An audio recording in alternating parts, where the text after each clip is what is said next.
My wife's on a cruise this week, so I gotta go get my son. So I figured you went live. I was like, I got a few minutes. I'll join. There you go. There you go. Where's your wife at? Going to the Bahamas or something. I don't know. Something her work does with her every year. They take all the ladies in the office and go on a cruise. That's pretty cool. A Yeah, nice little place to work. yeah, must be nice. No shit. Wish your boss would take you on a fucking Bahamas cruise. I know. Without the family, that's perfect. Yeah, exactly. What's up, But everybody? what's going on? How are you? Good. Hey Ben, how have you been? I've been Ben. How have you been? Good, good. Good Pushing stuff. through. I'm excited for the expo next month, though. Right? Next month is it? I think. Yeah. Yep. Well, I hope you all have fun. You're not coming? What? We'll make it. Don't, aren't you in Florida? How are you not gonna make it? So, my store manager works for my repair app, and he has to go. And so that would mean that if I go, I have to close the store. And that is So the one thing that I am very against ever doing is closing the It store. it sounds like your store manager needs to make the decision of does he care about you more or my repair app? No, I'm just kidding. No, it was I want him to go. He has to go. have you been to an event before, Ben? Yeah, yeah, I was at the expo in Orlando a couple Okay. years ago. Yeah, okay. Yep. I think that's like the second one or so. Kind of blows because I already paid to enter the LCD swap competition. Ah. So I'm out like $10, but I think I'll live. um, yeah, that's a bummer, man. Those are a lot of fun. I just like hanging out with the people. It really is the only reason I go. I mean, Yeah, it's a at, lot of fun. at this point, I mean, yeah, sometimes there's like some cool stuff that you see and things that might be nice to put in your business, but at this point, I mean, I think everything that I need to on Facebook, and so the only reason that I would want to go is just to see everybody. And as much as I like you guys, you're not worth closing my store. So Get it? maybe next Wow. time. Wow. I know, I'm sorry. Fuck up. I know it's kind of messed up. I almost teared up a little bit right there. Hey, Maybe next year, you know, next year maybe we'll have another employee that can run the store while I'm gone, so we'll do it. But I truly do believe that even if you shut your store down for those 2 days, that I think that you would get the same amount of value out of being closed those 2 days as being hanging out with peers because, well, I just do. you I might agree. wrong. I just don't like closing the store ever, not because of the money that I would bring in those 2 days, but because of the customer that I might lose because we weren't here to take care of their issue. You know, some people have very pressing issues, someone with a laptop that needs a repair done for work or something, and That's then there's always going to be else- those customers, bro. someone else saves the day, and then someone else gets a customer for life. The one thing that It's I'll say I always going agree to with you. happen. Yeah, that's always going to happen. I disagree with you on that, Ben. I don't think you should not close because of that. But I will say, I feel like shops, and this isn't taking shots at anybody, but I feel like shops that close their stores randomly, just kind of like here and there, it seems like professional, or it's less professional looking customer facing, right? If you go up to a store, like, and they're just not open on a random Tuesday, then it's like, what's going on? Why aren't they here? So I kind of see where it's coming from with that. But yeah, Yeah, I mean that's definitely a pretty big aspect of it too. I mean, you're right, it's not very professional.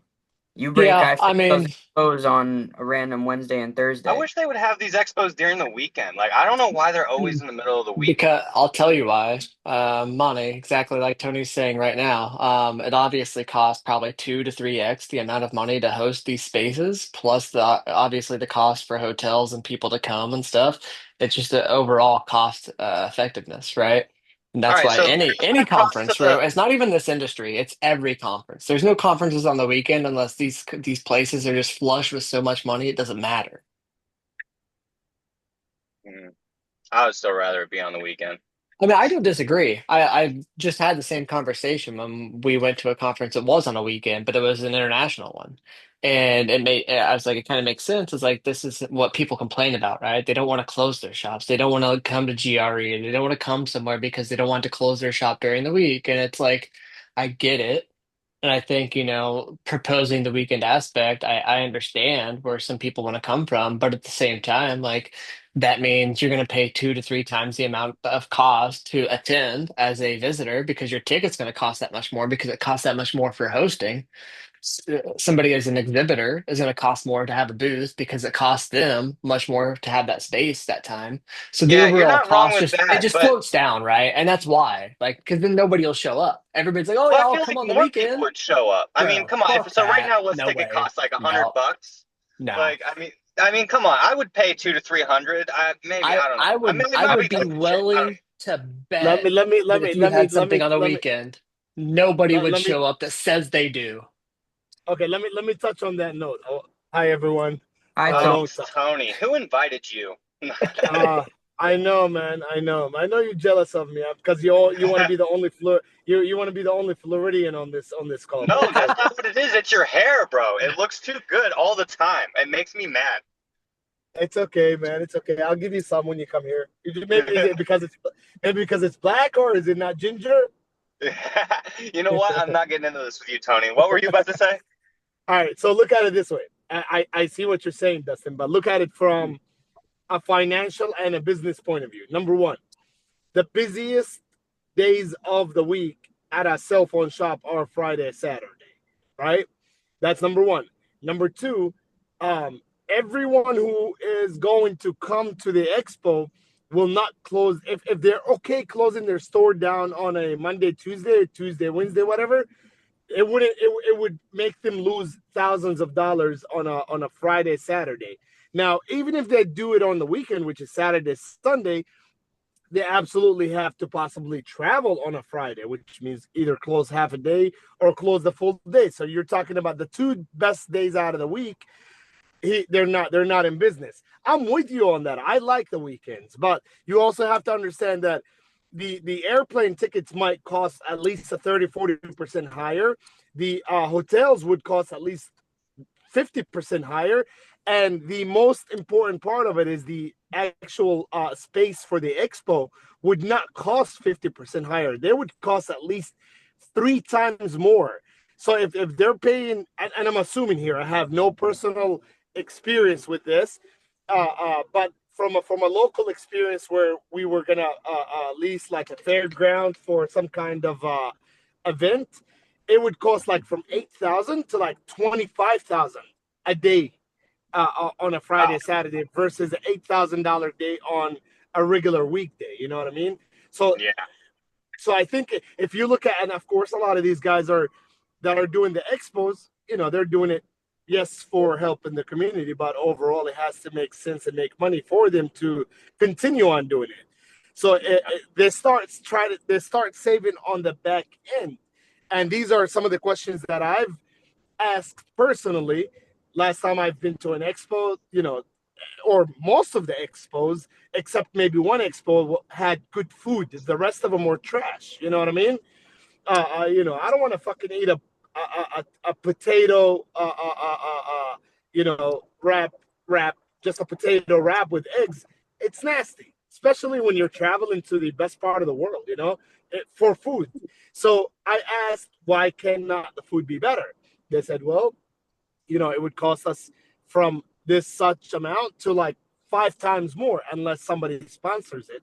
And who's going to sponsor a cheesecake for Holy fry. 2,000 people? You know what I mean? Holy fry, possibly come to Tampa. I'll sponsor it.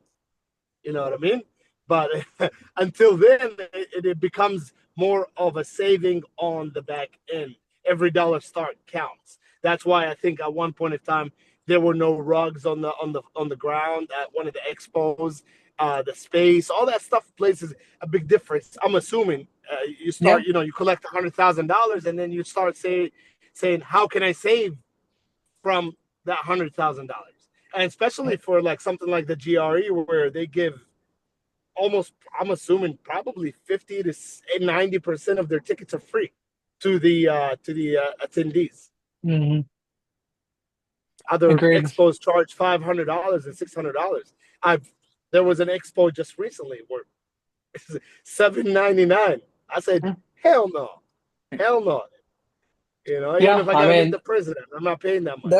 there's some that are out there for, pure profit, right? Like you can just tell, Yeah, like you're saying, some ones that are gonna, gouge on the prices. And that's where GRE, I will give them the benefit of the doubt there, is they've done the best to make it affordable for people to come, right? And that's the biggest yeah, thing is they'll have the 50, 75% off, 100% off tickets sometimes, whatever. Like they want to get people there, and that's the goal. Uh, and that's the thing is, back to the whole like weekend thing is there's pros and cons to both sides, right? Just like you said, is there's the guys who may be busier on the weekends, so it doesn't make sense. Why would they want to close on the weekends? Some people are closed on the weekends, so maybe it makes sense for them, right?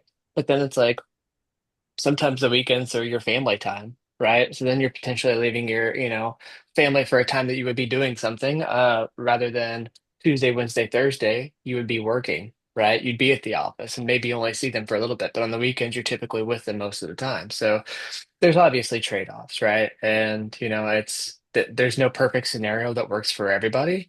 And I think that's the hardest part for people that do plan these shows, right? You're never going to make everybody happy. You're never going to be able to get all the attendees. You're not going to be able to make a week that works for everybody. You're not going to make a location that works for everybody.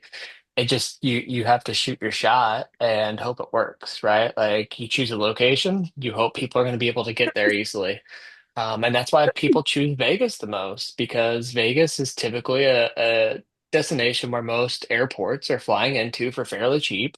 Um, Hotels are hotels are decently cheap. cheap. Yeah, Yeah, yeah. so it's like that's why, right? And then it's kind of I will say like a conference, city, because obviously they want the gambling, they want tourism there, so they do make it a little bit more affordable. And that's why you don't see as many conferences outside of Vegas consistently. A lot of them will go other places sometimes, but you'll find that most will always go back and stay consistently with Vegas, for that reason. They'll try others and they'll find out that it cost them more money, or they had more complaints, or they had more feedback that it didn't work out as well, or they had less people show up. Like there's a lot of data involved with it, I'm sure, but it's got to be a stressful, time to plan an event regardless. I couldn't imagine trying to put it together. And Are the they places. are they moving around to give more people opportunity to go or to find where the right location is? I think more opportunity to get people to go, right? I think that, depending on where they can kind of establish it, maybe you can get more people in that area to come rather than other times, which, I could be wrong. That's just my assumption. I figure they're trying different areas because somebody, we'll see sometimes like, oh, come to the East Coast or come to the West Coast or whatever. And like, if they can accommodate, they probably try, will try, just to see, right? Will we get more people? But at the end of the day, it's like, okay, well, we moved to California. It cost us 10% more. We had 20% less people show up. So we had X amount of less revenue. We didn't have as many exhibitors, so there's a lot of different data involved with it, I'm sure. But I wouldn't want to do it. I know, especially if you host them in like a hotel, like some of these do, you have to like purchase so much of a room block, and if that room block doesn't even sell out, you're still required to pay for it as the person hosting the conference. So you could have 20 empty rooms that you're stuck paying for regardless. Like you have to. It's not even like, oh, sorry, nobody came to buy them. Doesn't matter. You got to pay for them. If anybody recalled, back in 2000, I think 18 or 19, we went to CTIA that usually was in Vegas, but San then they Francisco. switched it to Los Angeles. Mm-hmm. And we went to that one because we usually used to go to the CTIA at that time. There was no other shows, I think, other than the CTIA that I'm aware of for wireless devices. The hotel nights, the hotels were, I think, we paid about $1,000 a night in Los Angeles, $1,000 a night, and the hotels were up on they were like in downtown, the funny part is, like we were saying, we got into the hotel, and outside the hotel there was a bunch of homeless camps. So you can imagine paying $1,000 for a hotel night, and right under the hotel was another hotels with tents, you know what I mean, and schools, and it was unbelievably, like, it was so crazy to the point that we said, we will never do it again. Yeah. Whatever expo that there is, it will never go to Los Angeles. It costed us, every night was 1,000 or 1,200 bucks, and the ticket was not cheap. And when we thought it was like Vegas, because it was the first time me going to Los Angeles. So we got out of the hotel to walk around, and it was fucking zombie land. People were running with TVs, and people were holding and there was like zombies and shit like that. It was so crazy to the point I was like, oh my god, man, Tony, Vegas what is are a you talking blessing about? for expos. People were running with TVs. There was zombies everywhere. Like, what the hell did I just walk in It on? was. It really was. It really was. Uh, Although, let me try to connect through my computer real quick. One second, yeah. guys. I remember, well, I think they went to San Francisco the first year, then they went to LA after that for whenever they did it. And yeah, I mean, LA, like, I think we had an Airbnb and like we only went 1 year and never went back because, again, yes, it was too expensive. And that's why they never went back. I think they stayed there for a year or two and then went back to Vegas. Like, they realized, like, the cost isn't worth it. They're not going to get the amount of people. So, think at the end of the day, like that's the biggest thing is finding where they'll be able to kind of meet in the middle, make, most people happy, still be able to make some money and still be able to put on a show. So I don't know. More work than I want to do. Tony entering the waiting room. Let's see. What's up, Mr. Chris? How are we feeling about these tariffs?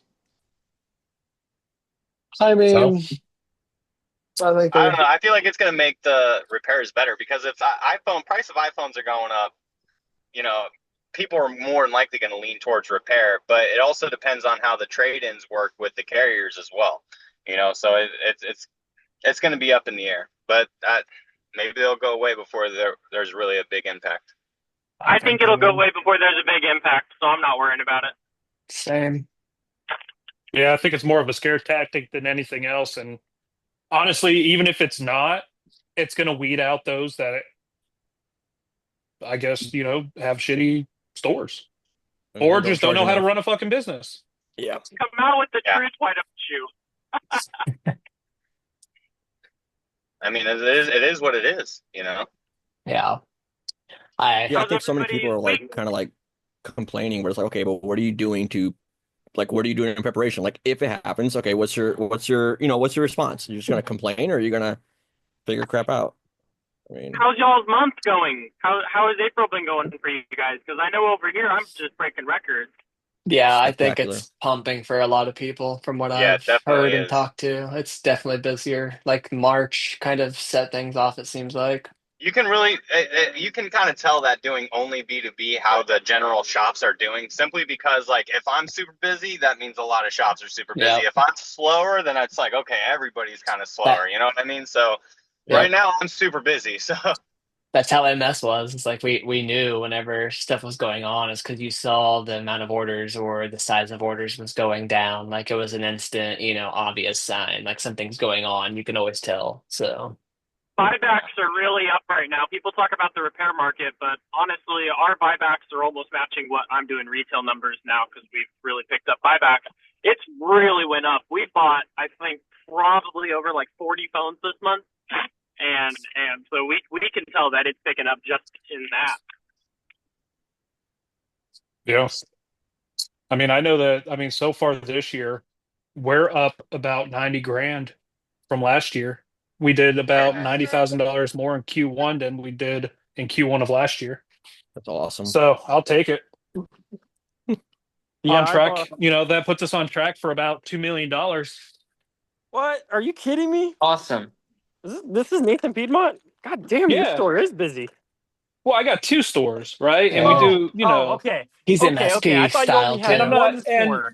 I know how to run a good business, and I have, very low turnover with employees, and great sales processes, and I I'm will on. vouch for you that. know, not trying to toot my own horn, but there's a lot of hard working grind that a lot of people bitch about that they don't like doing or they don't want to do instead of just doing it. embracing the suck and fucking getting it done. Yeah. Well, if we're saying numbers that we're proud of, I've already made over 100K this year, which is insanely record breaking. So, Oh yeah. Oh, heck Congratulations, yeah. man. There we Yeah. go. Congrats.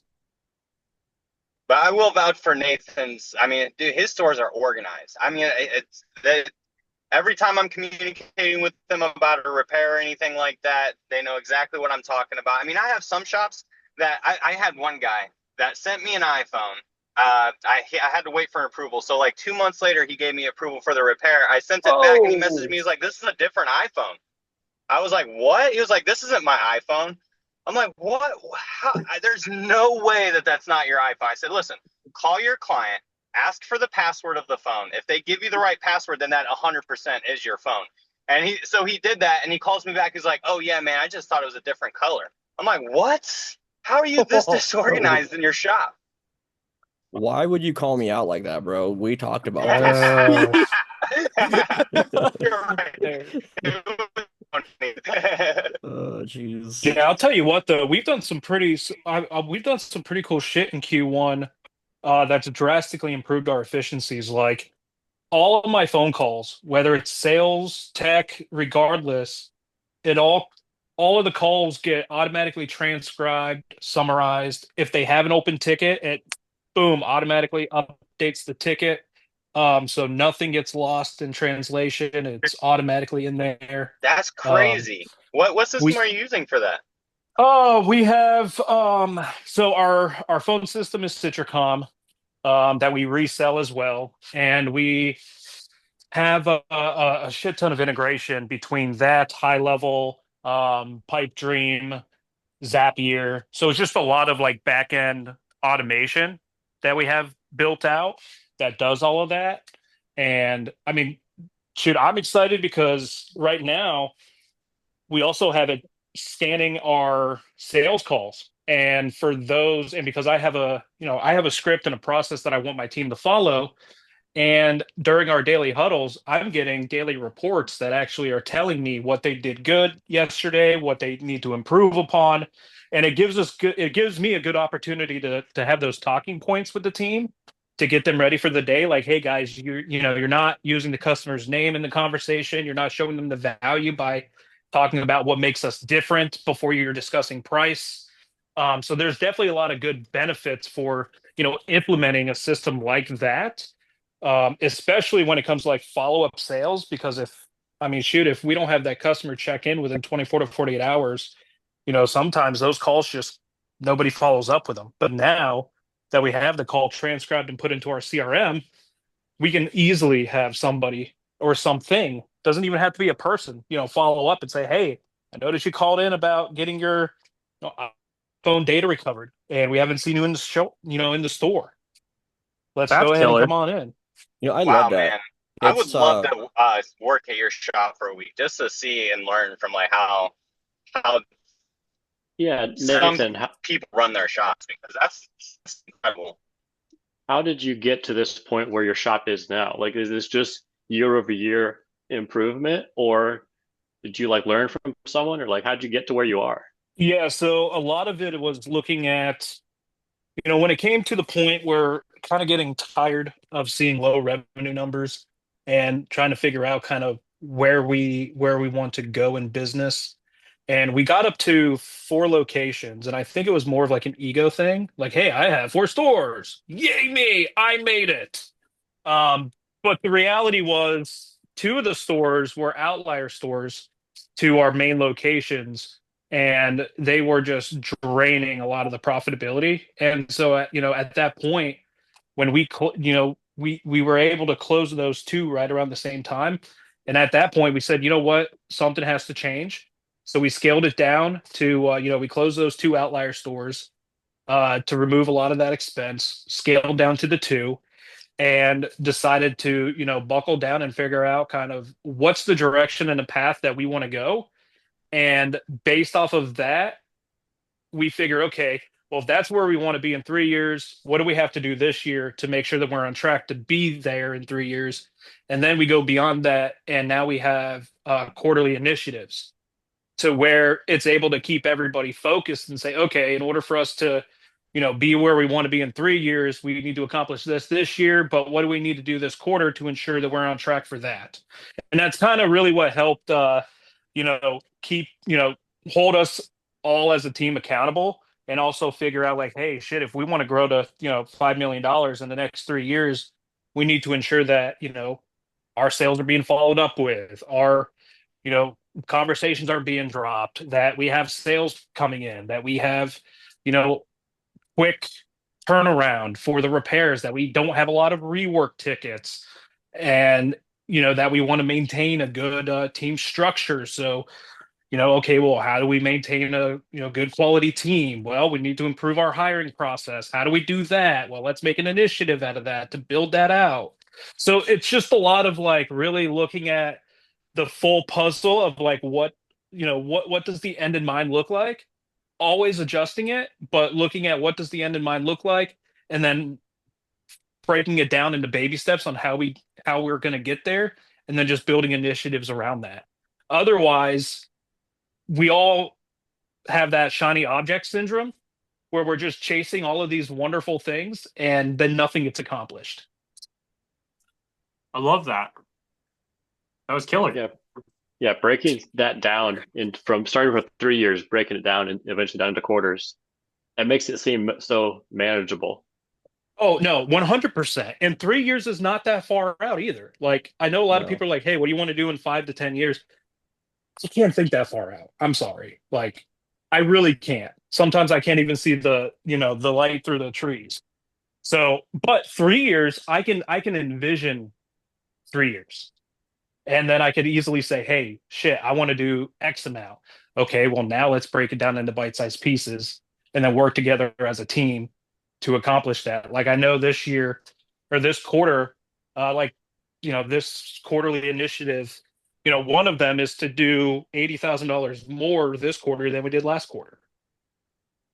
That's a pretty bold initiative, and that hypes everybody up and gets everybody excited and figures out, okay, well, what do we need to do to get there? Well, we need more traffic. How are we going to get more traffic without hiring more staff? I'm not going to hire somebody else that's going to be sitting on their thumbs for 80% of the day just to answer 20% more calls. So how can I be more efficient in doing that? And that's kind of where a lot of the back end automation stemmed from. Can I ask you how you incentivize your employees to say, hey, let's meet to make these goals? Yeah, so we talk. None of our numbers are hidden from our employees. They know how much money the company makes. They know how much revenue the company's generating, how much gross profit. We talk about that on a daily basis. And the reality is, one of the cool things about the structure for compensation that we set up for the team is the more the company makes, the more that they make. Yep. And the way that works is they have a base, but then they also have a goal. And I talked about this in a previous meeting of ours where, I expect a 3.5% return off of their base salary. So I know that a technician should be able to produce 3.5 times more than what I'm paying them on an hourly basis just to break even. So if they exceed that, then I'm going to give them 5 or 10% of whatever they invoiced and we took payment on. And so, I have, I have some employee, I have one employee who's making over, 70, close to $75,000 because he's fucking kicking ass and taking names. And if the team keeps pushing hard, then they're going to see it in their paychecks. That's killer. I That's love killer. it. I mean, that's we actually had a similar result. I think the decision was like 3 or 4 years ago was when we got really transparent with our managers and everyone. And because, Why not? Right? Like it's like the one of the more popular rumors, or not rumors, or misconceptions in the industry is like, well, like I don't want my employees to know how much I pay for things. I don't want them to know, I don't want them to see the reports. I don't want them to see anything because they're going to see how much money I make and they're going to go and be a competitor of mine. But then those guys still leave and become a competitor because they're left to dream. Since we've been extremely transparent, we've never, so far, knock on wood, we haven't lost anyone to go and try to be a competitor. On the contrary, they're like, this is so much work. There's so much work involved in this, and like we kind of break it down like, hey, we have all these different people that do all these different things in the business. It's not just one person does everything. If you want to be a one-man show, your life's going to suck. You're going to work 7 days a week and you're going to struggle. But for us to have a well-oiled machine, and so we show everything, and they appreciate it. I think there's less resentment because if you don't share it, they automatically assume you're making like ungodly amounts of money, right? They're like, oh, I'm making X, I'm making only 16, 17 bucks an hour, but there's my boss driving his Tesla and they think you're a millionaire off of them. And when you're transparent and they see, oh, we're actually, the store isn't making that much. Like it's making money, but it's not making as much as I thought it was. And it really does break it down a little bit. Tony, Yeah, you're, 100% agree with that. no, I mean it definitely does. And along with that transparency, a lot of folks when the business does start to decline, then it makes them want to work even harder to help pick it back up and help it moving and yeah, help keep it moving forward. they're more involved, right? They understand because if you're having a great day, they're happy because as long as they're incentivized too, right? Like I cannot I can't believe there's still so many shops out there that don't pay commissions. And they're like, no, we just pay hourly. I'm like, well, if your employee does a good job and he sold a screen protector, a case, a charging cable, a rear camera lens, and a protection plan to that customer, you're not giving them any extra money? Like, no. I'm like, well, no wonder they don't sell anything. They don't sell. You're like, yeah, well, they don't sell anything anyway. I'm like, that's why they don't sell. You gave them no reason to sell. Like, you're being greedy. You're keeping all the money for yourself. You're not giving anything to them. Of course, they're not going to sell. Tony, can I chime in? Yeah. Yeah. Okay, so huge part of my team is I'm like honestly, I just work at businesses now. I've been doing lots of business calls. So I've just let my guys do what they do. They price, they buy the parts, they're running the whole show. Okay.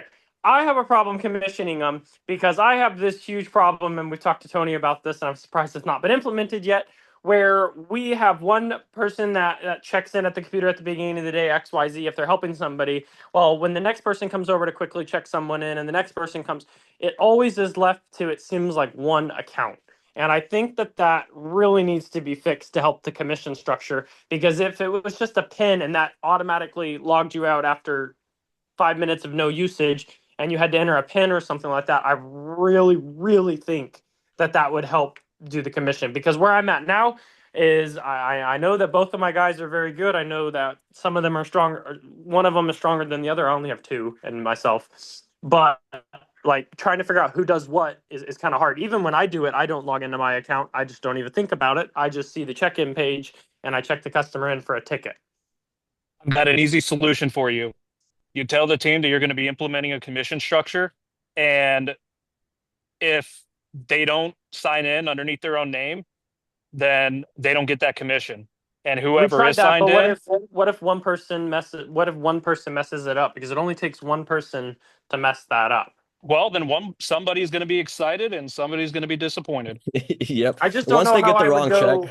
I just If don't know you're how I if would go you're through to automate it. That would be my issue is just getting everything automated and not they're having fucking simple. adults, man. yeah, Like yeah, yeah. if they're not responsible, like if they're motivated to want to earn more, then all it's going to take is one or two paychecks to where they see they're like, wait, I sold a shit ton. Why aren't I getting paid? Oh, well, you didn't track it under your name. I guess, Tony over here is fucking living the dream because he just got $1,000 bonus and you didn't.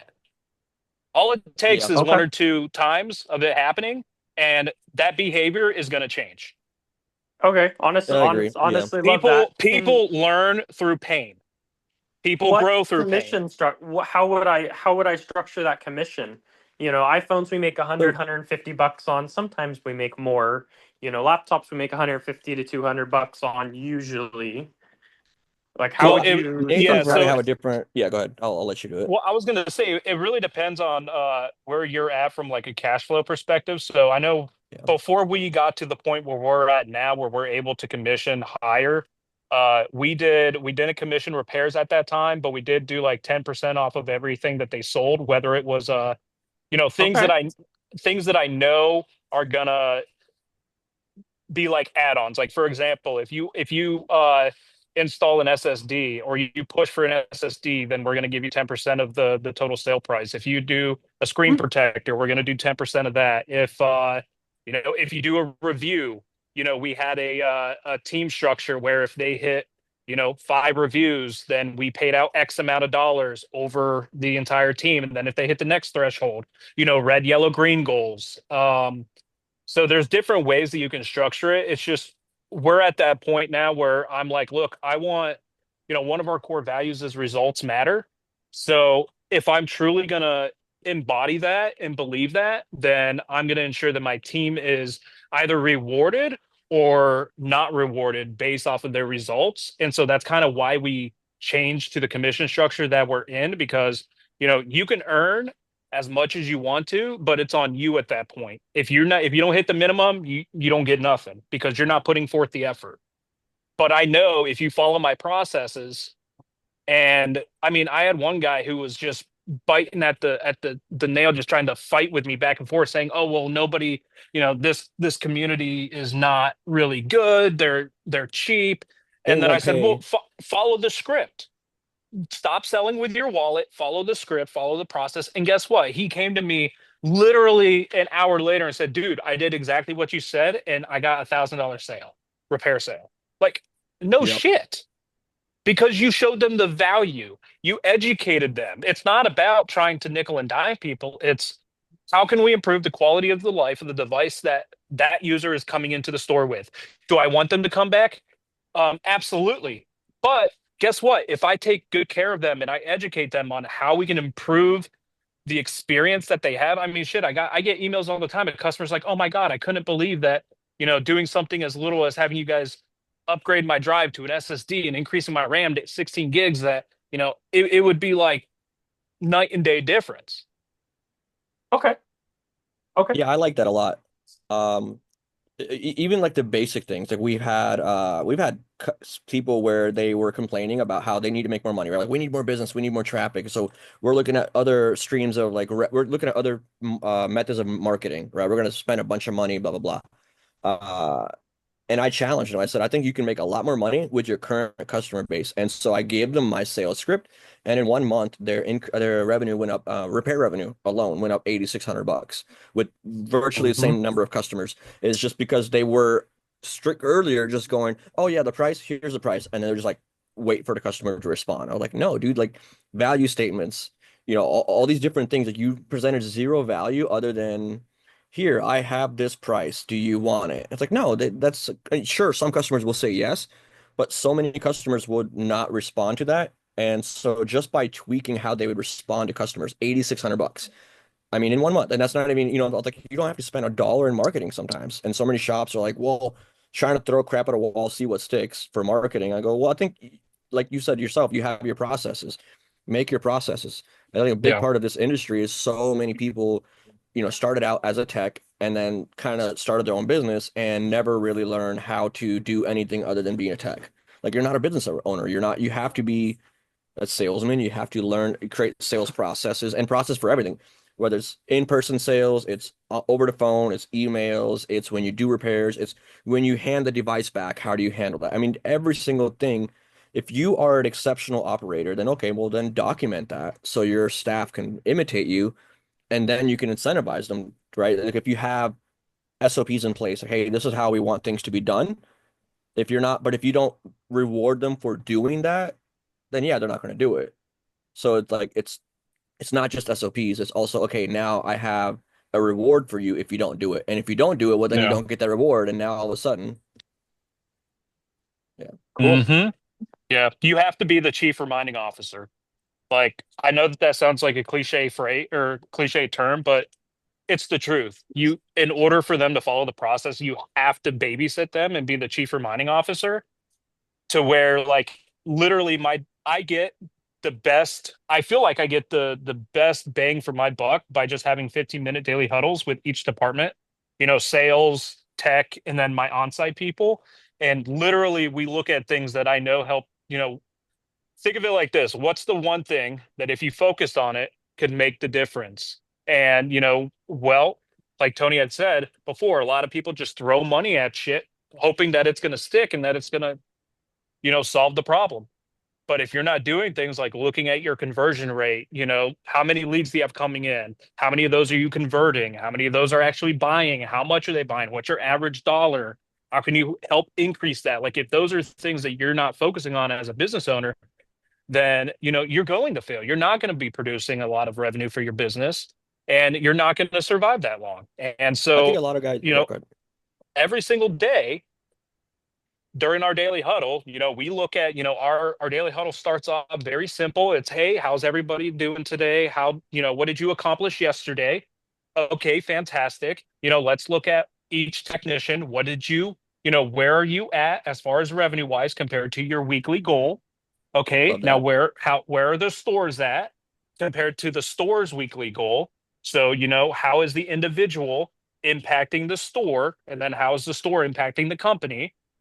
And then from there, we look at, okay, well, let's look over tickets, tickets that are in needs attention. We're waiting on parts. There are new tickets in the queue that should have been handled by now. Why aren't they being done? Why haven't they been touched?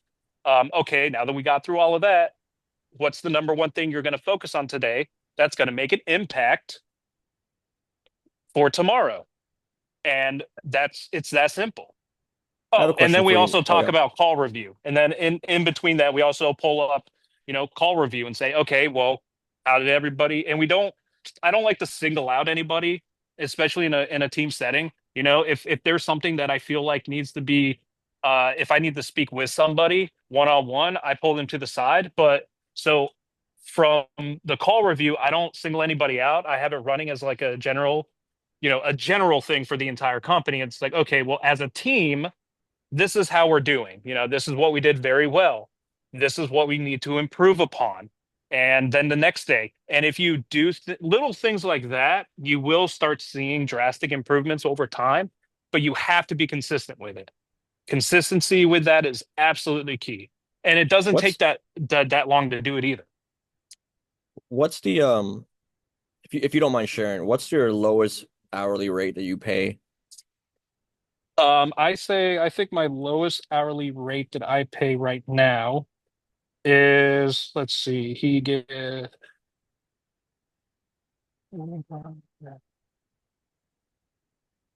1875, I would say. I love that. And I So, hope everyone hears that. That's his lowest paid employee on an hourly. Then they also get commissions, right? They get on top oh tips, no, bonus, no, or no? well, no, no. So the way that's including everything. Okay, that's still Um, good for the lowest pay.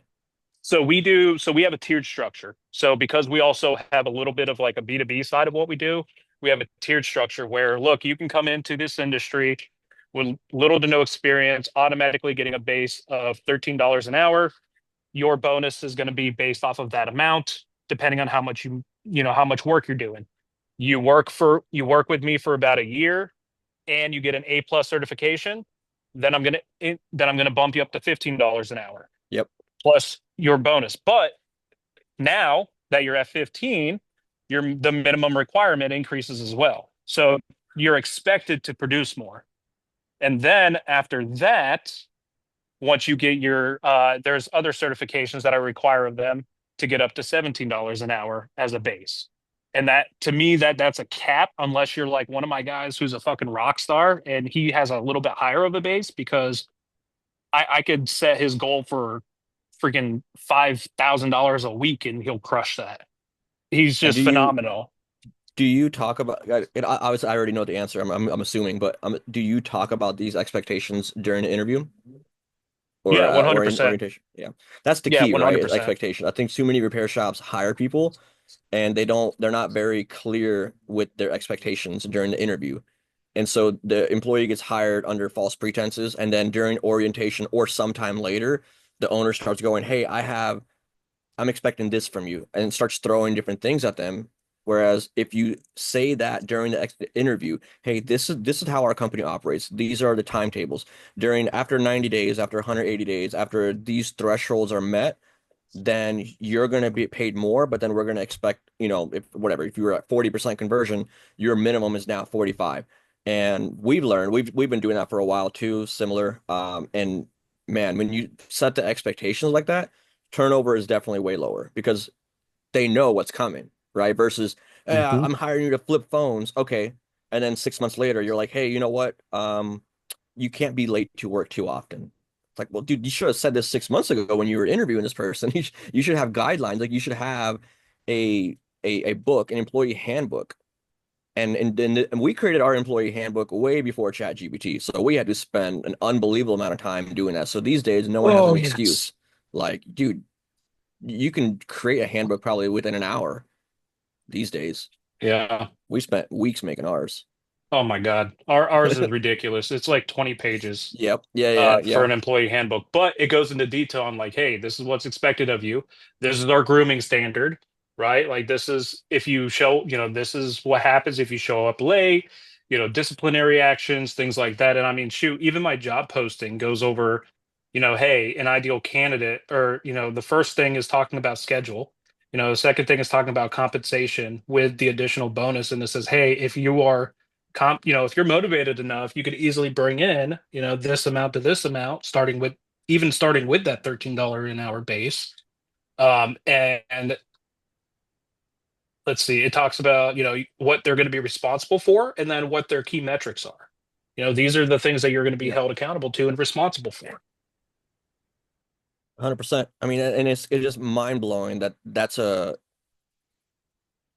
like some sort of oddball situation. Like for other people listening, sometimes I know some of them are like, no way. Like I know so many repair shops that there wasn't a single expectation set up other than, yeah, you're going to fix things and I'm going to pay you money. And then one day down the road, you're going to get a raise. And it all starts from the very beginning, right? It starts from setting expectations. And the hard reality that a lot of people are going to face is to get to that level where Nathan is, you're going to have really hard conversations with your current employees who didn't have those expectations set. And when you set the expectations, you're going to have to like gradually ease them into it. But one thing's going to happen. They're either going to take it and run with it or they're going to quit. But it is what it is. Like Yeah. you just you have to, like, you're never going to get to that stage where Nathan is if you don't have at a minimum the expectations set. So I think for those listening, man, that's gold right there. Like what you just shared, I love it. Yeah. And when it comes to do the icebreaker portion for that, because we actually ended up in that position where we had to do that. And to make it easier, what we did was we did a company offsite where it was more of like team building, talking about, getting to know one another, getting to know, how we tick, how we communicate, where we grew up, the situations that we've gone through as human beings, because sometimes you don't really know somebody without knowing their background. And so we went through exercises like that. And then we talked about, where's the company going, where we want to be. And then after, the offsite was all said and done, towards the end of the day, we said, hey, look, this is, now that you guys have gotten to know one another now even more, now that we've talked about, where the company is going, if this is a path that you guys want to be a part of, we're excited, we're ready to go. However, if you don't feel like this is a place for you based off of the expectations that we set today, let me know, and we'll give you $1,000 severance, and we'll let you ride it out for the next 2 weeks or a month or however long it takes for us to find your replacement, if we don't already have a pipeline of people um, ready to come in. I love that. And some people, there was one guy who was like, you know what, I don't think this is the company I want to be with anymore. It's like that's fine, that's Yeah, fair, yeah. because where you start and where you want to go are going to be different, and sometimes those don't align, and that's okay. Hopefully I'm wondering if he was one of those people that felt guilty selling screen protectors and wanted to give them away for free. That seems to be a hot topic on the CPRST these days. Yeah, it Oh definitely man, does. it's interesting. I'm just like, okay, I guess like Verizon down the street can charge $69.99 and not even install it, just hand it over in a retail package, but I'm supposed to give it away for free. Got it. Okay, that makes sense. I feel the shade with this one, Tony. Oh, I'm so sorry. I didn't even see you're here. Oh, my bad. So I want to say something. Um, and you can feel free to agree or disagree.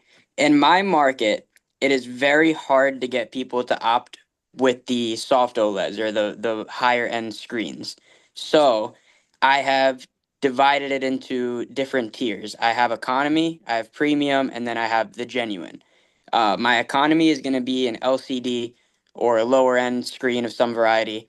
It's the cheapest thing I offer, and it comes with a 30-day warranty and just the repair.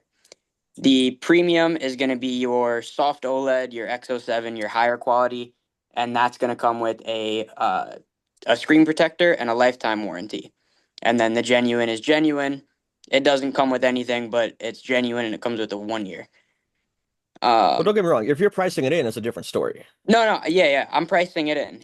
I only include them with the premium to kind of add more value to it because I not even from a financial standpoint, but just from like a warranty standpoint and customer satisfaction, I would love to see more people go with the higher quality screens because I know they're going to come back less. And even if a customer comes in and I sell them an economy screen and it goes bad in 2 weeks from now and I cover it under warranty, whatever, I feel like it still leaves a negative impression that they had that experience. So I just try to give my premium options as much value as possible so that I'm giving people every reason to go with that repair so that I don't see them come back for a warranty. No, that's fair. Like I said, if you're pricing it in, that's better. I'm just saying there's too many shops that are like they'll do a screen repair for like $50 labor, and then they're like, oh hey, let me throw a screen protector on there for you real quick. I'm Oh, like, it's crazy. And if you I say anything used to do otherwise, that. they say that like, oh, you're trying to like starve your customers. I'm like, no, dude, I'm trying to make sure my employees make more than $10 an hour.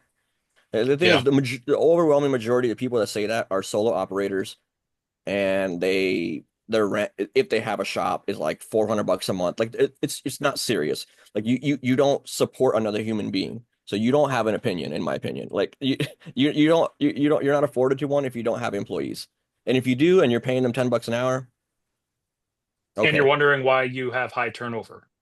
Right, and why Or your life is or so you stressful. can't or you can't get any employees and that are worth a while. Yeah.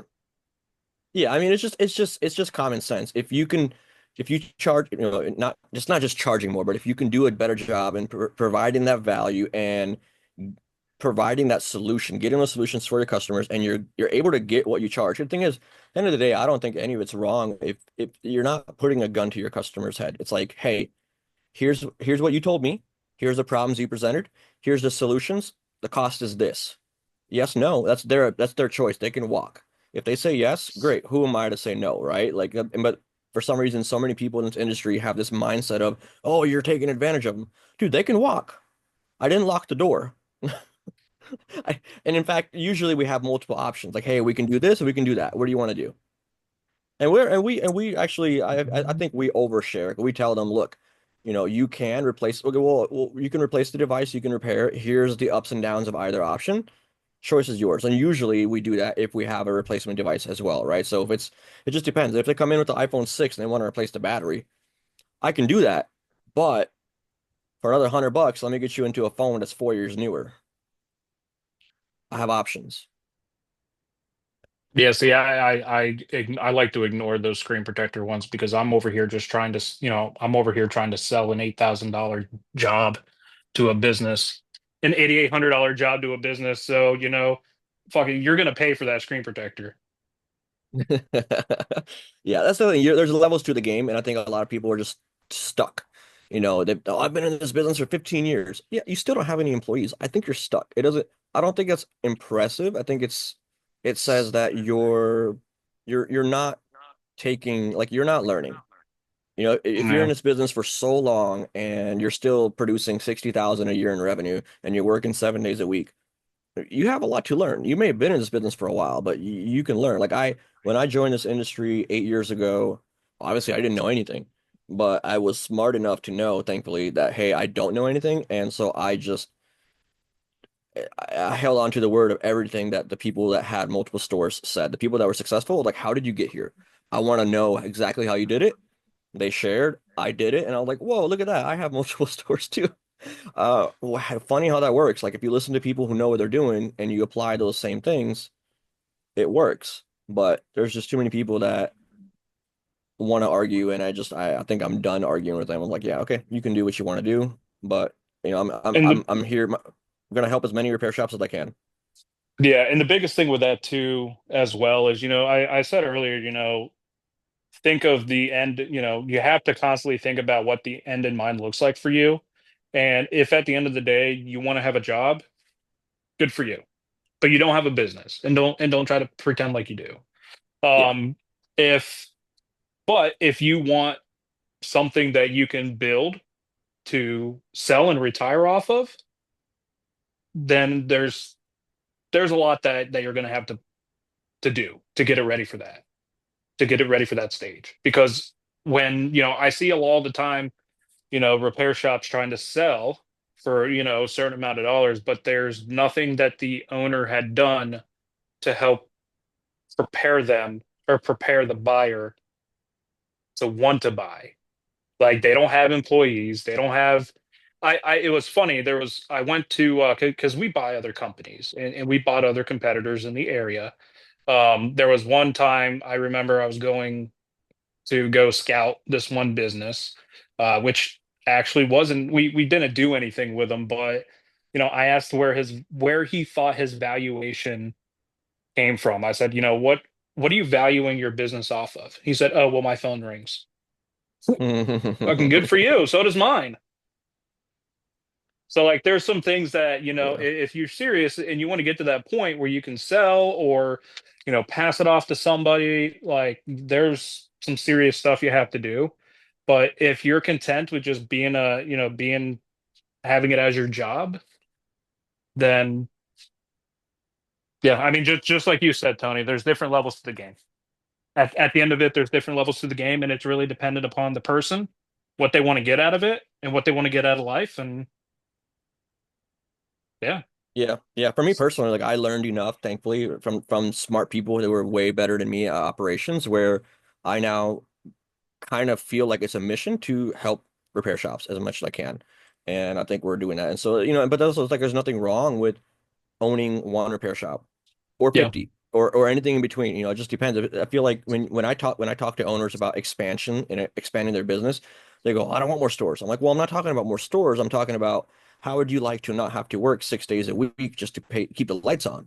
Because that's what you're doing. You're in business 9 years and you can't take a day off without losing everything. That's a part of expanding your business where it's not so reliant on you and only you to keep the lights on. Hmm. I think people just don't really get that too much. Yeah, we had a comment. I want to get to the point where I have multiple stores. I mean, yeah, there's a lot of ways to get in there. I mean, there's so many variables, but I mean, I don't even know where you even start. I mean, what Nathan just talked, systems and processes, right? At a minimum, I mean, start documenting everything that you do. Figure, but also analyze what you do. Because I think a lot too many people don't analyze what they do to figure out how am I like you have to first know your numbers. Like I guess the person who wrote that, if you could answer them, these would be like starting points. Can you answer what are your conversion rates on people that reach out to you through your website, via email, that call your store, that walk in? What's your accessory attachment rate? What's your lifetime value of your customers? If you don't even know those things, like you're not even close to being ready for a multiple store. Like just at least first understand your business, understand where your numbers are, and then determine if you are paying for marketing. All right, what's your ROI? And then play with that. And you just have to figure out how can I optimize store number one? And then now how can I keep it optimized with me not being running the show? If I can like take a week off and the store, or not even take a week off, like if I don't have to turn a screwdriver and talk to customers and the store is still functioning under my management, then I can possibly start looking into doing that at two locations at once. But if you can't start there, then I mean, that's really where you have to start. Just kind of figure that out because everyone's gonna figure it out themselves. And obviously, the detailed answer is way longer. Because I'm pretty sure Nathan, you could probably talk for like an hour about that. But I would just Yeah. say start there, like at least there, and then just know your numbers. at a Yeah. minimum. No. Yeah. Knowing you're in, I mean, it's 2025. And if you're doing anything with marketing spend and you have no way to contribute that to your revenue, then shame on you. There's so many back end things that you can do. I mean, I have it, every time a lead comes in through our system or a ticket gets created, we've marked that as a conversion if it actually came in from a, Google ad. And so, I know how much money I spend on ads and I know how much money I'm getting from those ads. And if I'm not getting a good ROI, then, I talk to the ads team, figure out why and what's going on with that. Yep. But yeah, knowing your numbers is definitely that's the first place to start is knowing what numbers you need to look at. Um, know the frequency in which you need to look at those numbers, and then because I'm not looking at trends every single day. I might look at that once a month for 30 minutes, to see, are we trending up? Are we trending down? Okay. Are we, if we're trending down, why are we trending down? Is it because it's quarter two is slower than Q1? I don't know. There's so many different, Yeah. but yeah, I mean, I agree with Tony. You have to start by knowing your numbers. You have to start by knowing, and I don't think it necessarily just starts with knowing your numbers, but knowing where you need your numbers to be as well. Yes. Right, where you That's need to be to also be important. comfortable, and then in order to like to plan at, like, there's so many stages, but then to plan to store number two, okay, so you're going to need more staff. So how do I get to that revenue? That how do I make enough profit? What profit do I need to make to hire someone to replace me at this store, and then to also effectively float the second location, because the second location will be a money loser in the beginning. It will not be profitable day one. So I have to make enough money from store one. How much? What are my expenses? And so, I mean, before you even think about expenses on store number two, you gotta, like, it's funny, like you said it right there, Nathan, like there are people in this industry, I can't believe it, 5, 6, 10 years in the business, and then it's like January 22nd, and they're on their CPRST. Hey, is anyone else slow right now? Yes, we're slow every damn January. How do you not know this? like it's just like it's almost like as if there's like goldfish memory. Like, yes, dude, we're slow every freaking January and February. It starts to kind of trickle back up. Then you get really busy throughout the spring and summer. I mean, it's the same thing every year. And if you don't even know that, I mean, you have to stop thinking like a tech, start thinking about your business, analyze, like, bird's eye view, helicopter view. Like, all right, I need to look at everything and stop thinking like a tech. Um, how Well, that starts for you. Yeah. one of those reasons that these people ask you this question, I think part of it is because they've been in the same position for 10 years, every year they expand their spending, personal spending. Got a newer car, got a bigger house, got more money, got more spending, got more kids.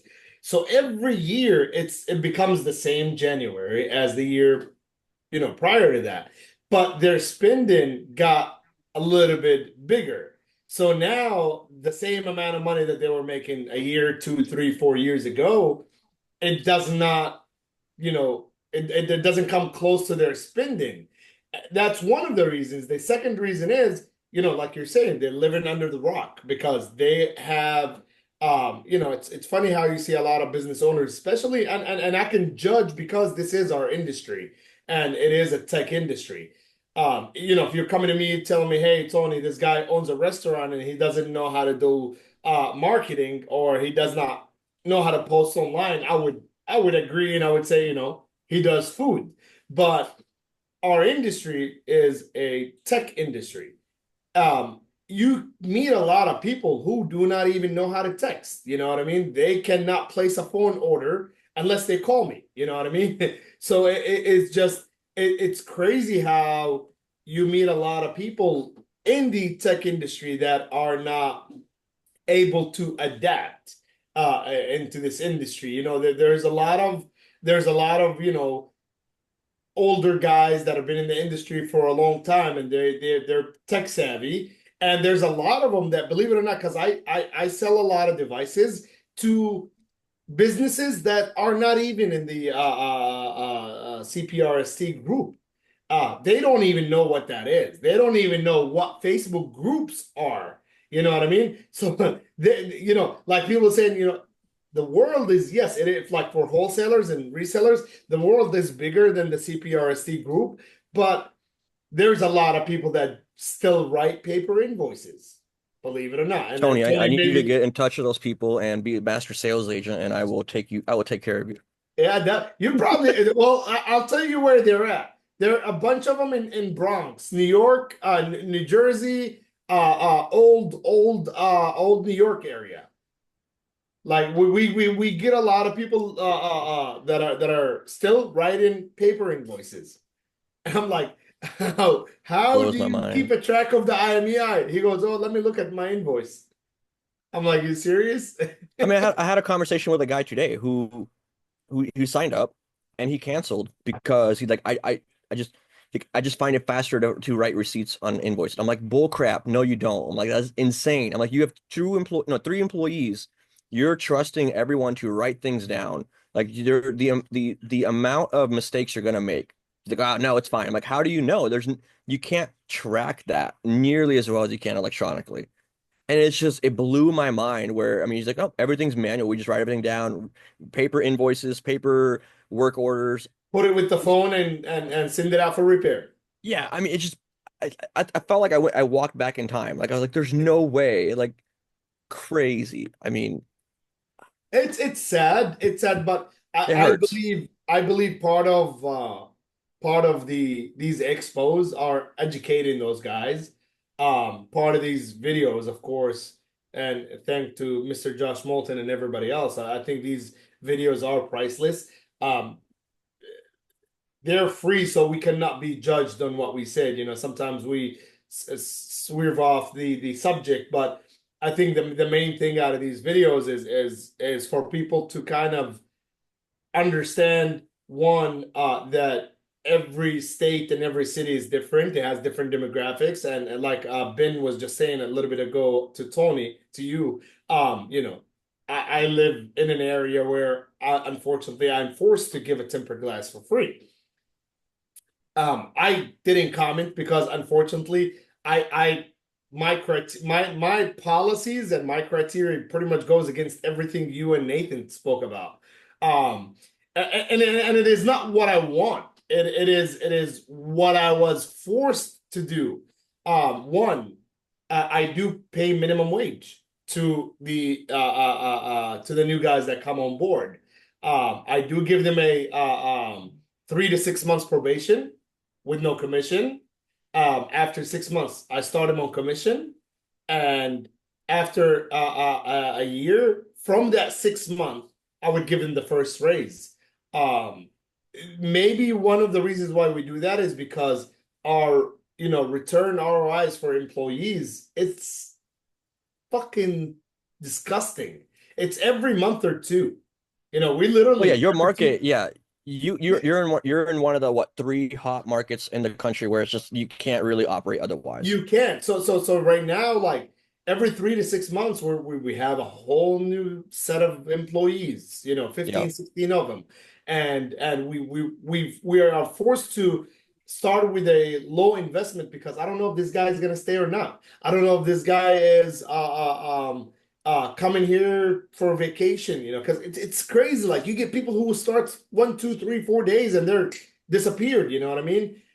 So it's crazy how, of course, we do our due diligence, we do the interviews, we sit down, we do have a guidebook that nobody reads. We do discuss that with every single employee interview, but it just gets to a point where I think from I would probably say from COVID until now, it just became the wait. We started waiting how much time we're investing on employees and how much our ROI is, and we were like, okay, we were spending too much time interviewing these people, and we were like, you know what? Your interview is 15 minutes. I'll interview four people in an hour, and I would interview like 10, 15 in a day, and I would probably come out with one or two. And once I put them on schedule, maybe one or none will show up the following day. That's how it became. So we were like, you know what? I don't know. Is this some kind of the next generation scam that they're looking for a job they can get? I don't know. I still couldn't find out why these people are. They spend time to fill up the applications. and they actually take our calls and we schedule an appointment, and out of 10, 4 shows up. You know what I mean? And out of 4, Yeah. none come to work when they get hired.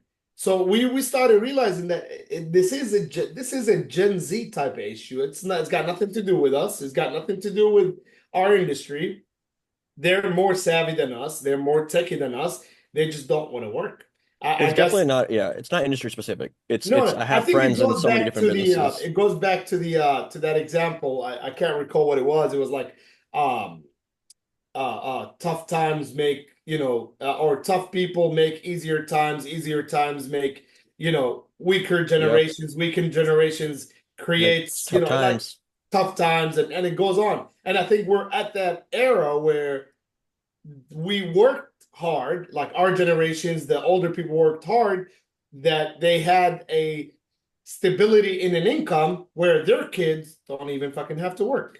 And now Bro, this is their I income. resent the whole older generation. I am still a young one. All right. Don't let this white hair.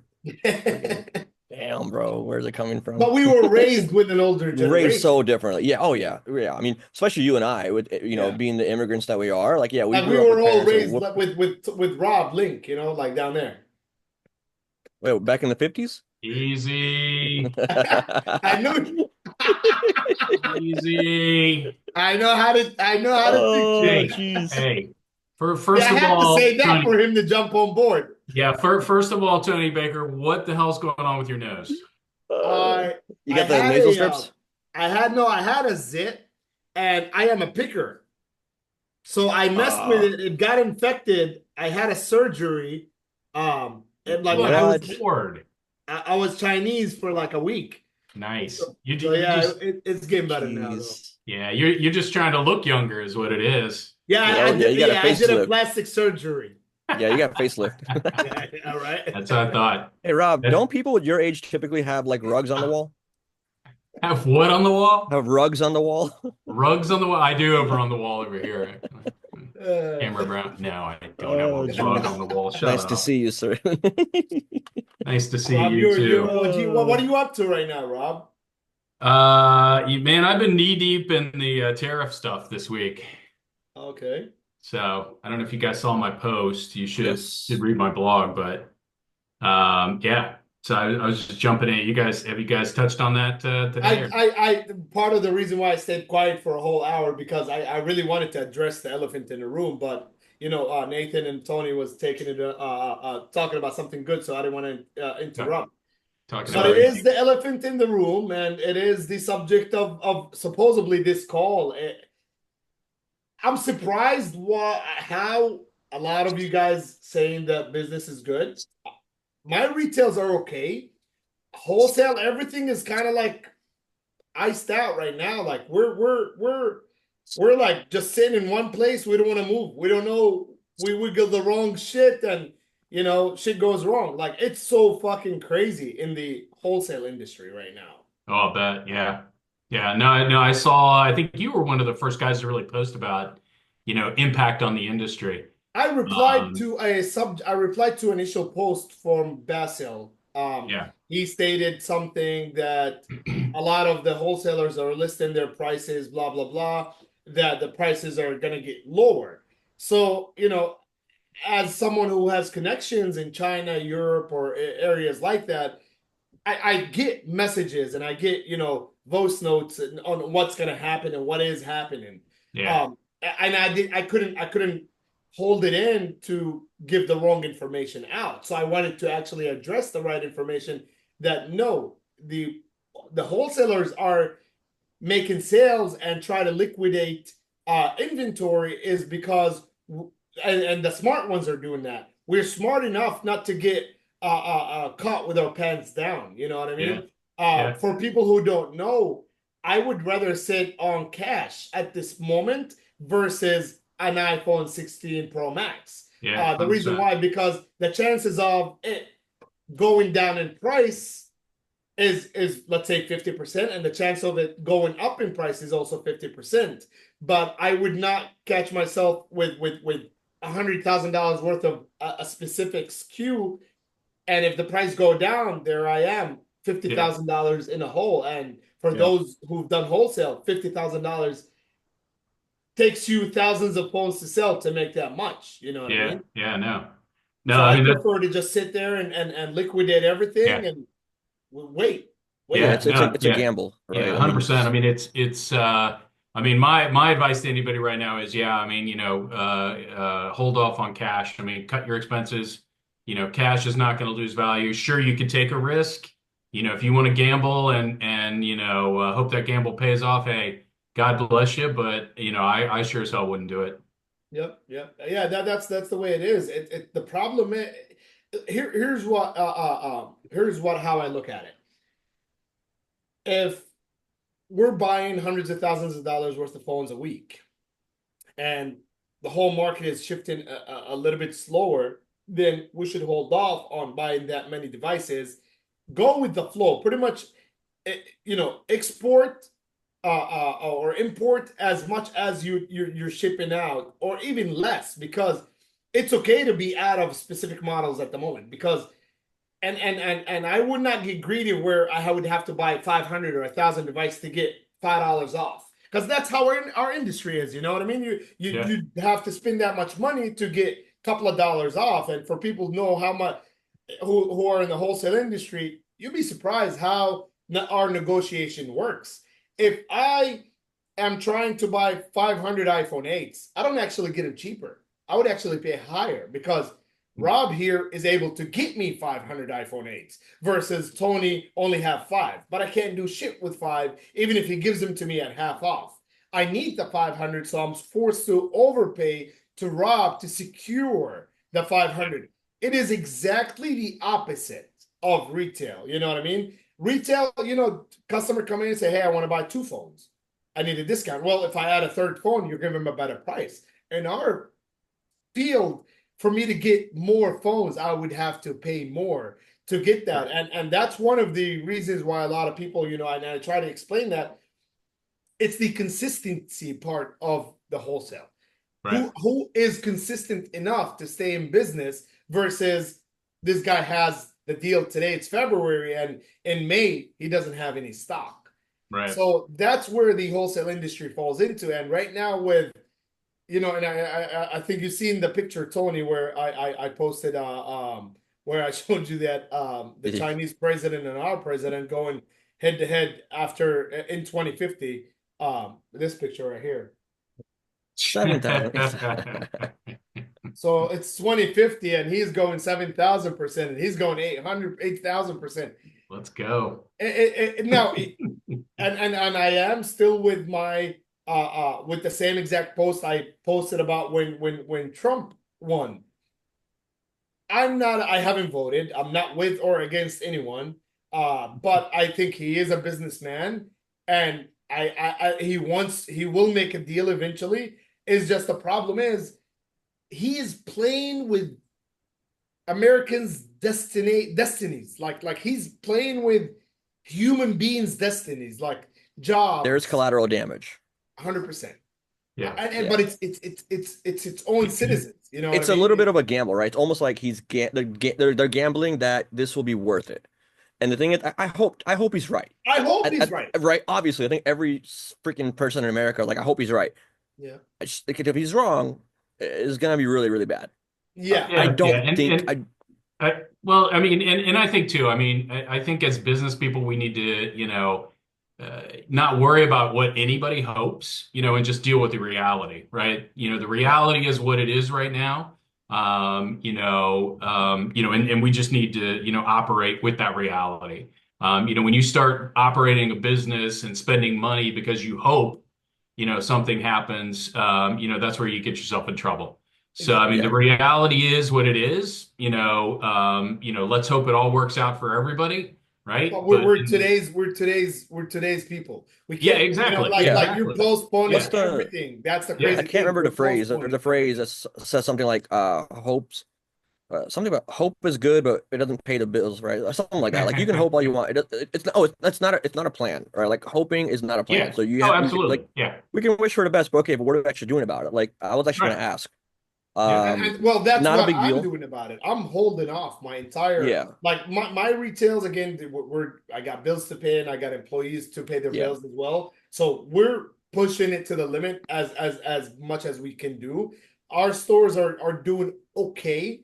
My franchisees are always doing really good, as of course, owners, operators, and but you know we're still cashing in at the end of the month. We're still yeah. doing okay as long as you know in Arabic we say as long as we're licking our fingers at the end of the month, we were okay. You know what I mean? Right, So exactly. Yeah, it's I love there, it. you know what I mean? But it is not as we all wanted, you know? Yeah. Well, I have a question Every, about that. yep. So, since I want to say 2 days ago, I haven't looked at all the screens, but some screens are obviously creeping up on price, right? In parts. Even iPhone 11 screens, it's not expensive, but they're up like 50 cents in 2 days. And percentage wise, that's pretty high. So I'm wondering, right? So what's going to happen to more expensive OLEDs if they increase by that same percentage? Do you guys think it's worth stores maybe buying a little bit more than they normally do? So that way, if it does go up, hey, at least you have some inventory that you paid less for, so you have a little bit of a better margin, so you can make a little bit more, couple bucks just to make sure you stay afloat, or order like normal, and it is what it is, see what happens. Because I feel like if you have the capital to stock a little bit more, it's not a bad idea because the part prices are certainly not going to go down, right? They can only go up. If they're going to go down, not really. I can't see that happening. It's a very good question, to be honest with you. Like really, really good question. So the first part about it, you address that towards retail stores, correct? That's Correct. your Yeah, question. yeah, yeah, yeah. Okay. So retail stores' main income is repairs, which means if you don't have it, you lost a customer. Correct. So Yeah. I now the first part of the question is, are they going to go up? And why did they go up 50 cents, for example, right now? So what's Yep. going on right now, everything in the tubes, like in the containers, everything on the sea, has been onshore since this whole tariff war started. Yep. Now you got to understand that China has bases of distributions from countries like India, Pakistan, Egypt, or areas like that. So what happened was those ships that were heading towards the U.S. had stopped somewhere, unload their goods, and were shipped to America from these countries where there is no tariffs. Okay, so that Right. 50 cent went up because they let's say subcontracted. Let's put it that way. These shipments. So are the prices are going to go up? There will absolutely yes. So due to the Yep. fact that there has been no shipments out of China since this whole war started, right? So whatever was in the market got raised a little bit to get unloaded to the streets. Now there's going to be that gap, and that's where you're going to be need to be scared of that gap which started on the day of the tariffs percentage war started, and it will stop at the day of, let's say, the deal is being made, right? It probably going to be, which is 2-3 weeks already now. So there's going to be 3 weeks where the market is going to be so dry to the point where, of course, there's nothing coming from China and everything on the streets has already been used. So you will see possibly a massive increase, like massive, and I'm talking about possibly over 30% on parts, where Right. whoever has parts are going to be start selling them to other wholesalers, and that's where the prices go up. So the people that are the local people who keep screens and sell to their local stores possibly going to make the best money out of their time in these 3 or 4 weeks Oh yeah. until China starts shipping again. And of course, possibly the first couple of shipments will take 5 days in air, but the price will go down possibly to 20%, 15% of the increase. And then the next shipment will be by sea, which takes about 30 to 40 days by sea until you start settling with the prices. So the long-term effect, I don't want to say the long term, I would say the short-term effect on the industry, it will be for the next 2 to 3 months. The long-term effect, possibly, and that's what I'm hoping for, to be a good effect versus a bad effect. But is there going to be a bad effect in the next 2 to 3 months, absolutely, Yeah. on everything. Now, Yeah. so that leads to step number two. Does stores should stock up? Absolutely, because if you don't have parts, you're going to end up closing down right now. So yes, I say so, and I'll leave that to Rob as well. Yeah, no, I agree with you. I mean, I look at it more as 90 to 120 days, so 3 to 4 months, is going to be the tough period before things settle down again. And of course, there's a 90-day hold on the additional tariffs, right, for the other countries. India and Vietnam, specifically, I think is what everybody would worry about. But yeah, I mean, I've always been a big fan of keeping a good level of inventory that, most guys don't do. Most guys keep a really tight inventory and order, every week or special order one frickin' screen, which is stupid to me. But, no offense to people who do that. I mean, I know money's tight, right? And some guys are just trying to survive. But yeah, I mean, your best strategy is always to have a good amount of inventory on hand. And if you got to buy, if you normally buy 10 units in a week, maybe buy 15. I mean, don't go out there and buy 100 units and go crazy because, yeah, that could come back and bite you in the ass. Yeah, also one thing that a lot of people don't do, I mean, from my understanding, like we don't, I know, and I don't know anyone who does, but from what I understand, most of the suppliers out there, especially if you have a good relationship with them, you've been buying for a long time, will give you some level of a credit line. If you are not already using one, I'm not saying go crazy, but like, you know, find your top 10 repairs, top 15 repairs, and So you're maybe, do it at someone else's expense, which is smart. yeah, like let's say if you have 20 top repairs, look at your top 20 SKUs and take an additional 5,000 or 10,000, whatever dollars, and then allocate that across those top 20. Put 50% on your first, second, and third, and then just split the rest across the board Yeah. And that also just goes, and see this what is not happens. a sell pitch, but that also goes to phones. If you're selling devices, and I've heard somebody said, and I've actually wrote that down in the comment where the buybacks are going to be going up in the next, and somebody I can't recall who said that. I think Ben said that he's been buying more devices than what he's selling, and that is because we're going through the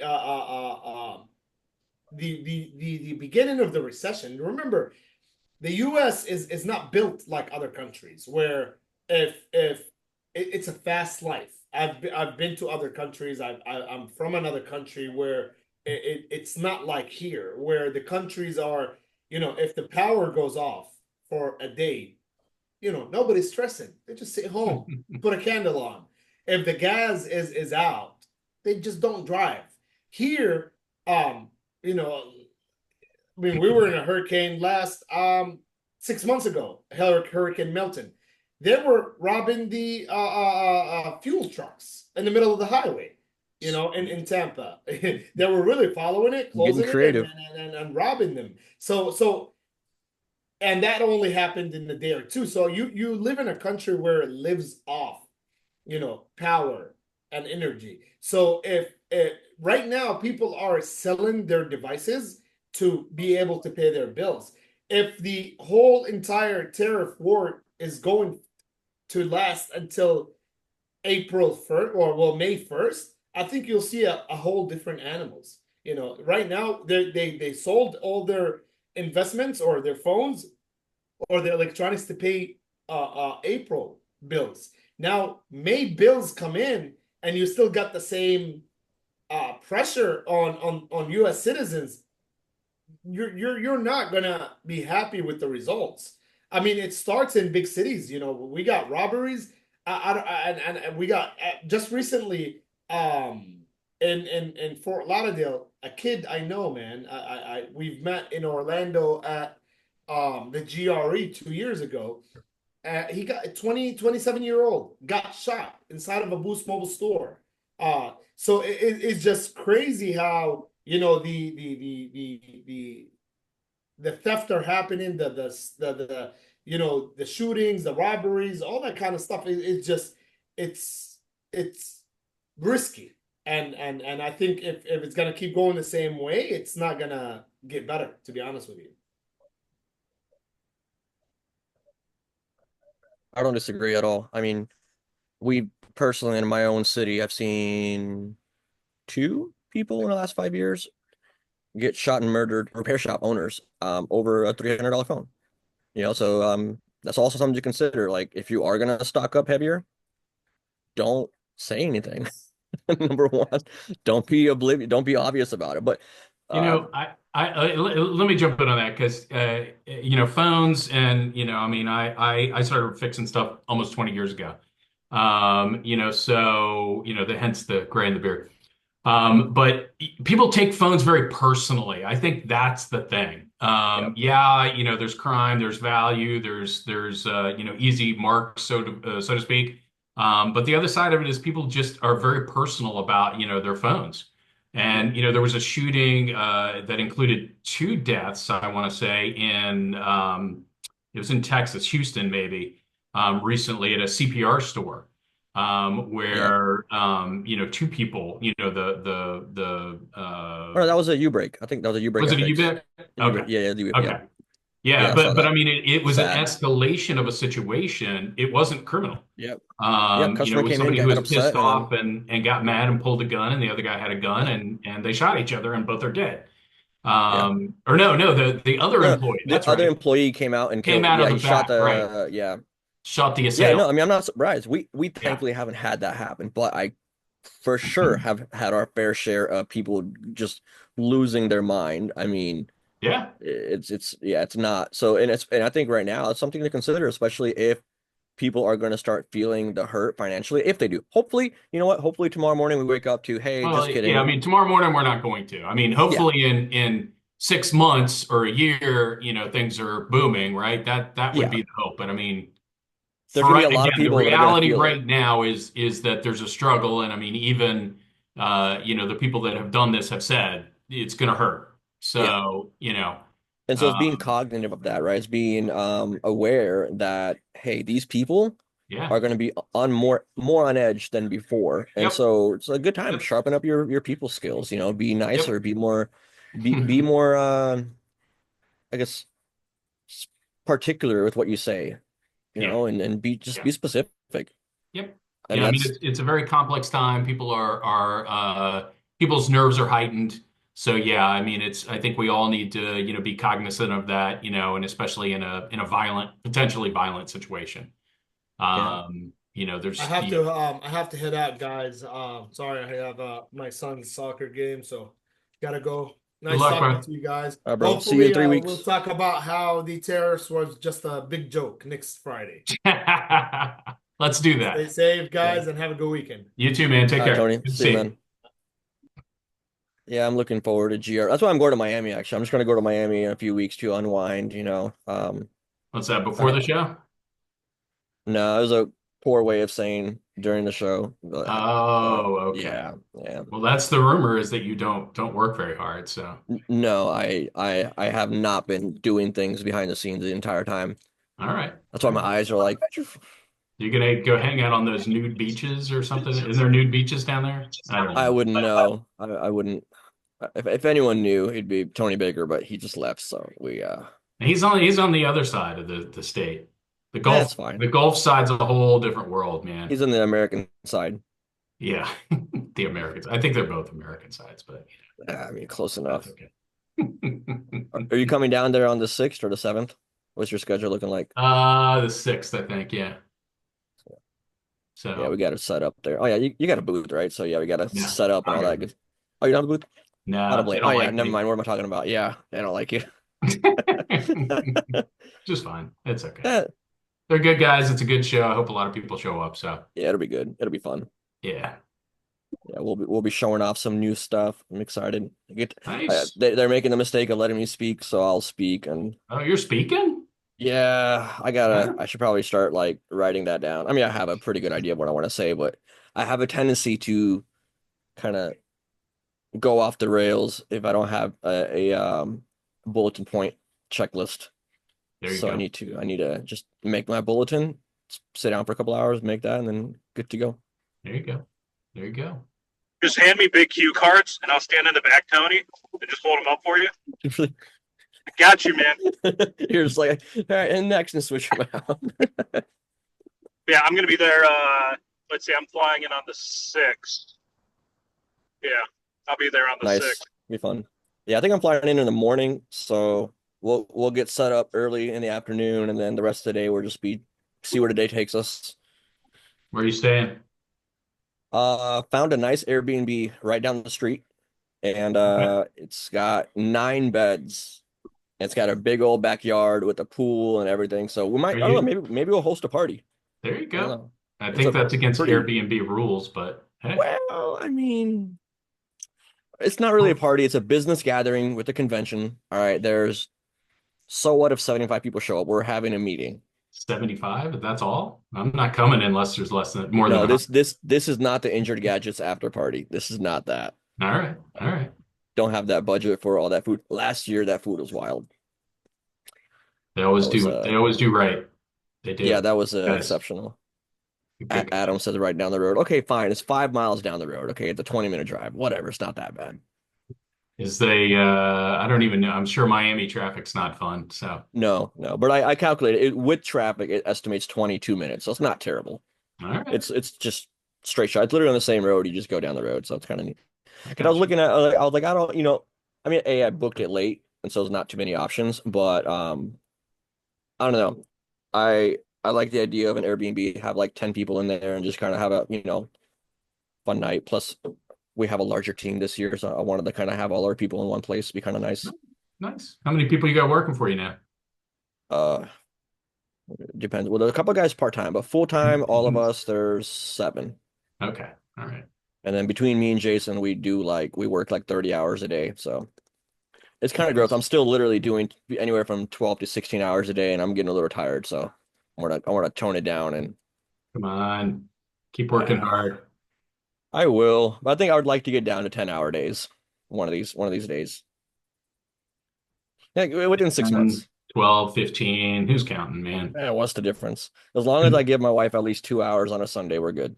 There you go. You can sleep when you're dead. Which is probably going to be soon if I keep on working 16 hours a day. There you go. There it is.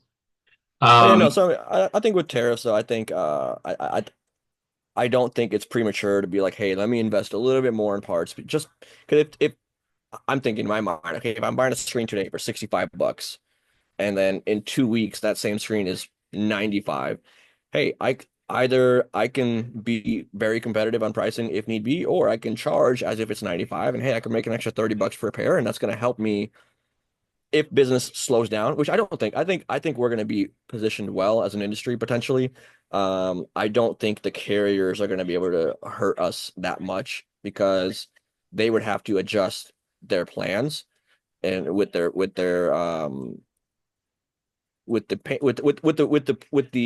plans, also insurance, like a lot of regulatory stuff that has to happen. So they can't make changes on a whim.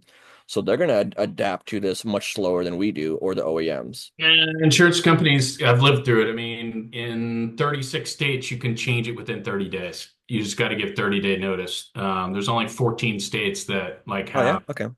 more difficult requirements in terms of insurance. Well, those 14 states are Insurance great. companies are predicted to get hit harder, by the tariff action. So it'll be interesting to see how they respond. Yeah, it's going to be interesting. Yeah. I mean, I'm one thing I think we're going to work on through the TCA is carving out an exception. I think that we can make a good argument for asking the administration to give repair parts an exception. Because it'll help so many people, and of course it helps, all the small business owners out there. So we're going to start. We're going to start working on that next week to submit for an exception. And since I'm here in DC, I could go down to the Commerce Department and have any meetings or anything like that. We just got to get people together that are willing to help, support that. I mean, to be fair, it actually that's a good point there. I can see that being possible because you look at like during COVID, right? When they first shut the country down, what was it? The day after, they're like, "Oh yeah, by the way, sorry, telecommunications, you are an essential part of America, so you guys stay in business." So we are an essential part of life. As silly as that seems, but no, I mean, we live and work off these things. I mean, we're on these devices now. Yep. So Well, I mean, the if other you side, the argument I'm seeing too is to be able to say, you know what, if you made repair cheaper, this forces companies like Apple's to, to move operations into the U.S., right? Which is what they say is the goal, right? To get these yeah, companies to make stuff here in the U.S. I don't think they'll make everything here in the U.S., but if our industry was more vibrant, it would give, OEMs like Apple and Samsung more of a reason to move operations here. So yeah, yeah, I I mean, mean the thing is, I've been looking at it a little bit and talking to some people I know in terms of how to apply for exceptions. And hopefully I can get some folks maybe over at iFixit or somebody to help out too, since they've been involved with advocacy work yeah. in the past. So, with Right to Repair. Yeah, I'm Uh, pretty sure Kyle and them, I mean, especially with the relationship they have with the OEMs, I mean, they can definitely get an audience with the right people, that's for sure. Well, I mean, I yeah, would I mean, I we're would not going to get it from 100%. the OEMs. I mean, and the OEMs are, they're more concerned about their devices than they are about repair parts. True. But, Fair. if we could carve it, especially for third-party parts, because OEM parts, which I think also is going to be interesting to see how that plays out. Like, I mean, they're already expensive, so, are they going to jump super high? And if so, third-party parts, aftermarket parts are going to do well too. I mean, I read a piece that iFixit was quoted in this morning, I think, that said that they're actually actively looking for ways to harvest parts in the U.S., which I thought was interesting because that's an interesting space, but something I recommend to everybody too. If you're not Well, harvesting actually, parts, you should be. yeah, I can see them doing that because they currently do, right? So through the insurers and all that stuff, all these buybacks, Apple, they Oh yeah, harvest stuff, they send it back to China. Well, now they're probably more incentivized to yeah, don't send it to China, keep it here. And yep, I've seen multiple arguments both ways, and people go, "Well, manufacturing here is stupid. They're going to automate things." Okay, at least that money stays here and those tax dollars stay here, which is what we want. yeah, I mean, there's no perfect solution, but I can't imagine a world where like just China, just make everything. Like have an utter and complete dependency on one country for the whole world. It's like, no, that's ridiculous. It's we should strive to produce something here as much as reasonable. yeah. I mean, even with Um, automation though, which first of all, you can't completely automate the process. no, But it was not like yet. I want to say 5 years ago, Apple tried to build a plant in Texas to make Macs, and it failed miserably. Yeah, of Basically, course, 'cause absolutely. they didn't have I the remember labor that. force, to do it. You And know what the most labor economists force would now be? are saying, if we do make the iPhone here in the U.S., full time, that it costs like $5,000 for an iPhone. So yeah, Absolutely. I I think, mean, but you're going to have to make it looking, overseas. You're never going to like make them all here in the U.S. Maybe no, no, assemble them never. here, but you could never make everything in the U.S. Right. I think, yeah, yeah, I was saying, I think there's levels to it. I mean, you look at, uh, I think if you look at robotics and automation, you look at like what Tesla's been able to achieve with their automations, give it a hand, maybe, I don't know, 2, 5 years, there will come a point where I think automation can Yeah, get good yeah, enough to replace certain elements of it. sure. How much of it? I don't know. But there will come a point where I Yeah, think technology will advance. I mean, you know what? We'll just have a bunch of Tesla Optimus robots making our phones. That's yeah. fine. Just walking down the Sounds like aisle. a great idea. That's a great idea, Tony. I love I it. love it. I think we'll just it will have $1 trillion worth of robots making Yeah. these things. Well, then we need a repair robot, right? So I mean, honestly, I don't think we're too let's far just off put from that. everybody out of a job, Tony. Yes, finally, you get it. That's like it's called Terminator. I don't know if you've seen the movie or There not, you but it's go. a different take. It's not they don't kill everyone, they just simply make them homeless. There's a difference. Exactly. Yeah, why not? That's a great plan. I love it. Oh, geez. Is Uh, Josh still there? He hasn't said anything in like ages, and I'm wondering he if he went to just kind of sleep. abandoned us. I heard he naps around this time, is what Israel told me. So It is his afternoon nap time. He takes a nap at 2 p.m. and at 5 p.m. sweet. He needs it, with how hard he works, he needs 2 naps a day to get through the day. He doesn't Why sleep at not? night. There you go. There you go. Jeez. Well, speaking of naps, I think I'm gonna go to. No, I gotta go. I got dinner planned. So Oh, well, I will keep on working here. You have fun you keep being working. a successful adult that gets to go out on a Friday night. Well, You live long enough, Tony. That's the key. You got it. You can't just have a couple of gray streaks. You got to go like full on. That's when you can relax on a Friday night. So, All right, let me just stress a little more. We'll pop them out. all right, Great seeing you, Rob. you too, man. Maybe I'll jump in next week. This is every Friday, right? I think it's honestly I can't remember. I don't know if it's every Friday or every other Friday, All right. but I'll, if it's every Friday, I'll see we'll what be I here see. if I'm not I taking think a isn't nap. there an invite list now too? I think there was a notification list I now. wouldn't know. I snuck onto this. I found the link somewhere. It was on it was Uh, on a Reddit page, but I don't get okay. invites. All right. Well, I'll just ask my AI agent to remind me. So Yeah, let your people know let my people know. exactly. Cool. All right, man. All right, Rob. See you, man. See Take you. care. Yeah, I'm gonna call it a day too. Josh, you need to come back and shut this stream down.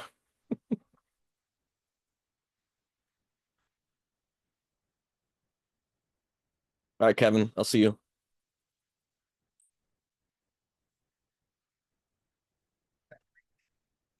Later, man. All right, man.